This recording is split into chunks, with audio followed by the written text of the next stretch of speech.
Good morning. Getting out of church, going for my morning walk. Thank you for joining me for the Guillermo Teran morning, right? The little space to go live, to connect more with my audience, and we go real. Um, so today is Wednesday, hump day, middle of the week. Remember that we're goal oriented people, we write our goals down, and we focus and we move forward. Members trying to move forward with purpose, moving forward the Avanti way. So first, a lot of things happening. Good things are happening. Remember, focus on the positive things that are happening and moving forward. So today we're going to. I want to. We're talking kind of conversation yesterday about inventory condos over 30 years old, and we'll go into a little detail and toward the end. But today I'm excited. Right today I have at 10 o'clock. I have a presentation of the book that I wrote, Miami's pre-construction blueprint, in front of about 60 agents. So that looking forward to that. I'll explain the benefits of the book and etc. So that's a good thing. And then also don't forget I have a book signing tomorrow in Aventura at 5 p.m. So that's a great thing. So let's talk about I had a conversation last night, and sometimes that stayed in my mind. And I was talking to somebody. We were kind of going talking about how they're saying Miami and the condo market. It's going that it's going. That it's like it's a bubble that is bursting, and the prices are falling, and the inventories are stacking up. So yes, that is true and not true. It depends what you want to look at it, right? Let's put things into context and let's put things in structure and understanding. That's why in the book I go in detail to understand. Like if you read the Miami pre-construction blueprint and you live in Miami, you would understand what's happening in Miami right now. This person that I was speaking to yesterday is from Miami, and obviously, I don't think he has a fundamental to understand what's happening. So, what happened here? Let's go back to Surfside. Surfside collapsed, right, about 4 years ago. That created a new set of codes, new laws came into compliance, and we had until first this year to comply with these new codes or put out building up to codes and do the structures. All of this is in the name of safety, which it's important that we keep ourselves safety, right? And we're building much better, right? So that I remember when they presented that to us. I still remember the person that was presenting city codes and stuff was very clear and he said, I would not sell an apartment over 30 years old to a friend of mine or condo to a friend of mine or a family member. All right, so let me put this into context. So all these older buildings, especially over 30 years old. So let's break down inventory A, 0 to 10 years. Inventory B, 10 to 20. Inventory C, 30 and over, right? So Miami and the condo, you see the beach, you see pretty much all the condos, right? They're pretty much, the condominiums pretty much are all closer to the water or, you know, but let's say closer to the water and they're more concentrated in dense area where you see the condominiums like Miami Beach, right? Uh, some of the older buildings. So first of all, in the state of Florida, we did not have strict condominium laws. So the condominiums, a lot of these condos were not well managed. Number one, and but I say well not managed. Some of the repairs that were supposed to be done due to the lack of that they did not have the 10% reserves or have the money. A lot of these repairs were not done correctly, or they were just putting a patch. So that brings us up to date. What happens is all these older buildings started hitting assessments. Assessments was they had to collect the 10% to have the reserves annual budget.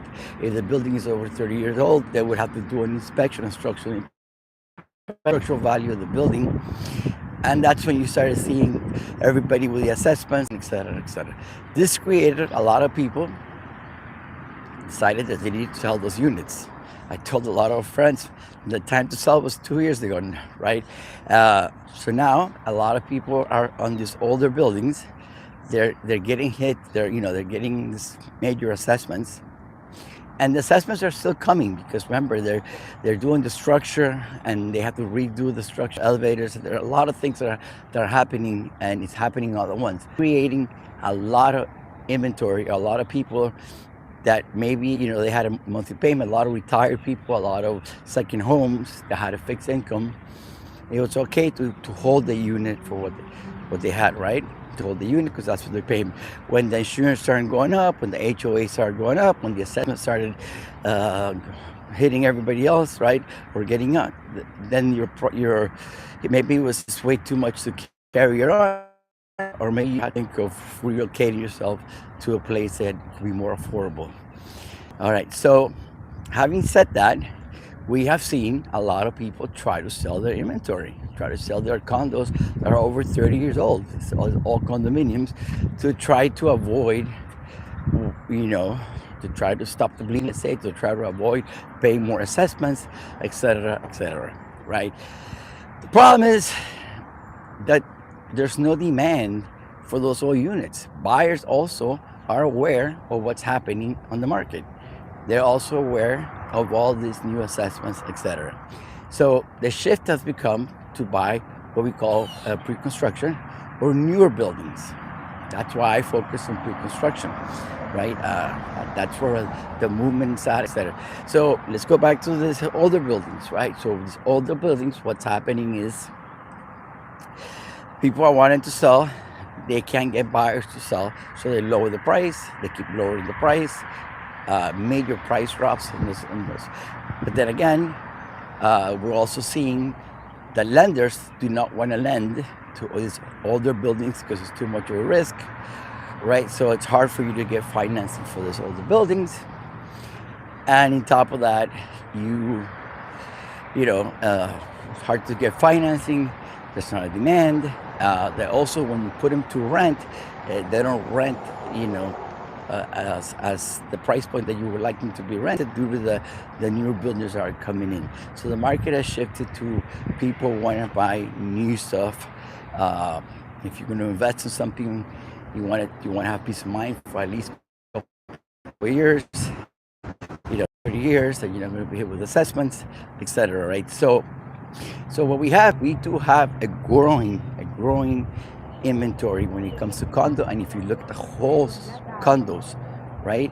Yes, the answer yes. We are uh, going. Inventory is coming out every day, and we have a lot of inventory, right? Which makes it a buyer's market. In the condo market, over 30 years.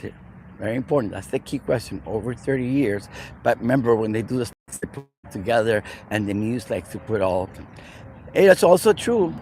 Buyers don't want that. So you have a lot of inventory coming out. So you want to sell it. What do? You drop the price. You drop the price. You drop the price. But it is, it's still not getting any movement.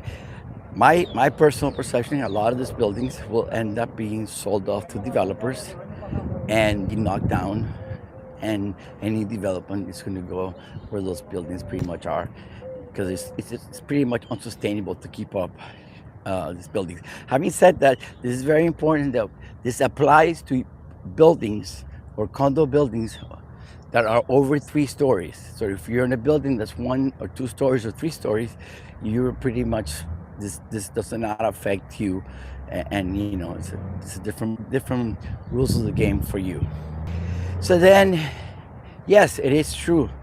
We have a lot of inventory. Yes, it is true that condo prices are dropping, if you say in general. But if we look at the inventory, if we look at inventory A, there's less than 200 units. I mean, we have hardly any inventory A for sale, right? Hardly any. And buildings, even though we have a lot of pre-construction coming up, let's be realistic. Well, so we have district that is being delivered, uh, soon, maybe next month. We have Nomad being delivered in January. We have Vita being delivered in, I think it's February. And we have Visceroid also coming into the market. This units, all these buildings, first of all, they don't come to the market at once, right? They're already sold, pretty much all of them. Nomad is over 90% sold. There's some units left, which, by the way, I am one of the top producers, so I could get you. I just negotiated. I sold 2 last week. I could have really negotiated good things for you right now in that place. I think Vita has 3 units left, so these are coming into the market, right? And some of them are going to be put into rent, etc. So when you look at inventory A, we hardly have an inventory A. When you look at inventory B, we have a little more, but we still don't have enough, because we do have what we call the housing uh, crisis, when we do have a housing demand, right? Uh, so we're seeing that. So we're also going to start seeing uh, they extended till January next year. Hopefully, I don't know if they're going to extend it again. But what's going to start happening too is if some of these buildings do not comply and put their buildings up to code and do the structural, and the city could easily come, and it's happened already twice. The city then comes and puts a sign in your building saying that your building is not safe. You pretty much, they take away the certificate of occupancy, right? And you won't be able to get into your building. And they're going to just have to sell the building, because I know, look, it's been getting harder for developers to acquire these buildings with multiple units, because everybody, okay, before they will come in, buy 60% of the units, take over the HOA of the board, and then decide to move sell. I think they passed a law saying that everybody has to agree to want to sell, and sometimes you have holdouts that don't want to sell. But then again, the whole building starts empty, and they cannot afford to carry the building, because if you have a building and everybody doesn't pay the HOA, and then you have 2 people, they sell the unit, etc. So it becomes like a living nightmare, right? But eventually, you will have to sell. And the worst case scenario is that if you don't sell it, and then the building becomes condemned, certificate of occupancy takes away, then now your investment is worth, just the land value, and somebody will buy it. But I don't think this is stopping this. The other thing is this: listen, we still have a big population moving into Miami. I please Google how many people are moving to the state of Florida today, all right? You'll see it's an average of 1,000 persons a day, according to the Airbnb. That we still have a housing problem. We need to locate these people, right? And these people are coming in. Remember, we got 160 of the top 500 Fortune companies already working, moved the headquarters to Miami, and they are looking for where to live. So it also makes sense that if you have a prime location and you have an older building that's maybe 20, 30 stories high, it makes sense for a developer to come in, knock it down, and put something that's 60 stories, 50 stories high. That would definitely come and also add more units, more density to the area, which we highly need. So they come to solve some of these problems. So that's my take on that conversation that I had yesterday.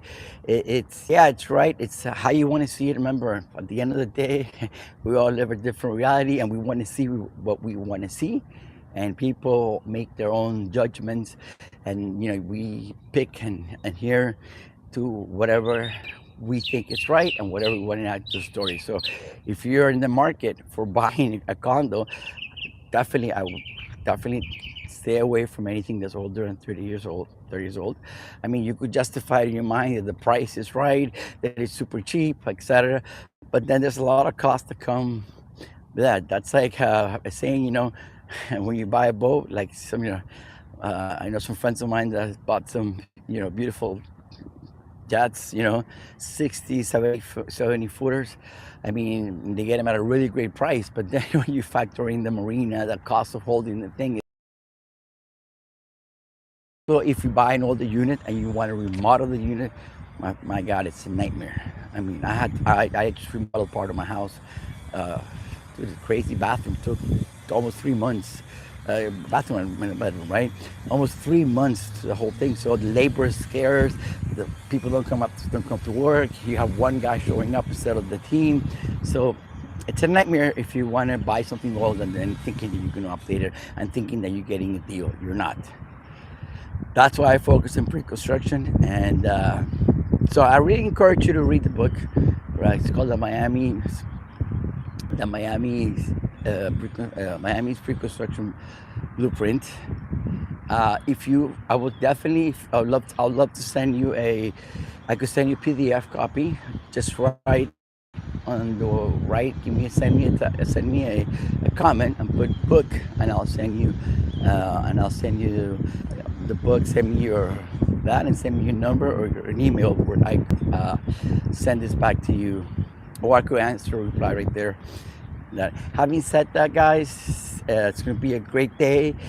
Thank you for supporting the channel. We appreciate it. We're growing. I put up this good video about the HOAs, the fees that go into the HOA. This video of the week. So that's a great thing. So if you haven't done so, please subscribe. Please subscribe to the channel. Definitely appreciate your comments. And let me say good morning to my beautiful wife, Guillermo Teran. Hello. Good morning, baby. I see my good friend Nathan. I see Christian. I see Miguel. I see a bunch of you guys there. Thank you for having me this morning. Well, always feel free to reach out. I definitely here to give you information, have a conversation. I'm passionate about real estate. I love talking about this. So, and I could give you different points of view. At the end, remember, nobody's right. Everybody has. You look at different angles, and we should be able to have nice conversations, exchange ideas, debate ideas, to try to make the best investment for you. Having said that, guys, have a great day.